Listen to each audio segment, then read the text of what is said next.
अहिल्यानगरमधल्या drugs प्रकरणावरनं राजकीय वातावरण तापल्याचं दिसतंय।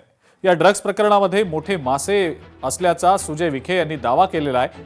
पोलिसांनी नावं जाहीर करावीत, अन्यथा मी ती नावं जाहीर करेन असं सुजय विखे पाटील यांनी सांगत पोलिसांना एका आठवड्याचा अल्टिमेटमच दिलाय। एमडी प्रकरणातला जो आरोपी आहे पोलीस कर्मचारी श्याम सुंदर गुजर याची पारनेरहून स्थानिक गुन्हे शाखेत बदली कोणाच्या शिफारशीवर झाली याचं उत्तर पोलीस अधीक्षकांनी दिलं पाहिजे अशी मागणी सुजय विखे पाटील यांनी केलेली आहे।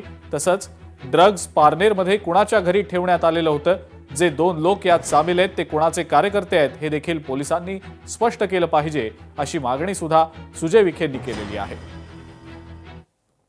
ड्रग्ज हे समाजाला लागलेली कीड आहे।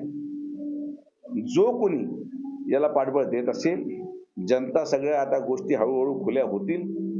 मी आठवडाभराचा वेळ देतो अहिल्यानगर पोलीस विभागाला की त्यांनी हे सगळे नावं जाहीर करावेत, अन्यथा पत्रकार परिषद घेऊन नावानिशी मी हा सगळा खुलासा करणार की कोण कोणाच्या घरी माल ठेवला होता आणि ते कोणाचे कार्यकर्ते होते। हे सगळं दिवस ढवळ्या घडलेला पराक्रम आहे आणि हे कोणाच्या शिफारशीने आले याचं उत्तर एसपीने द्यावं आमची मागणी आहे। शिर्डीमध्ये काय चालू हे पाहिलं पाहिजे।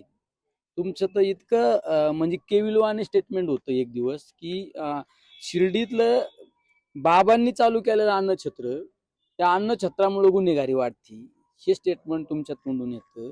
अशा स्टेटमेंटला काही तुम्ही महत्त्व देत नका जाऊ। हे उलट मला तर मी तर त्यांना धन्यवाद देतो।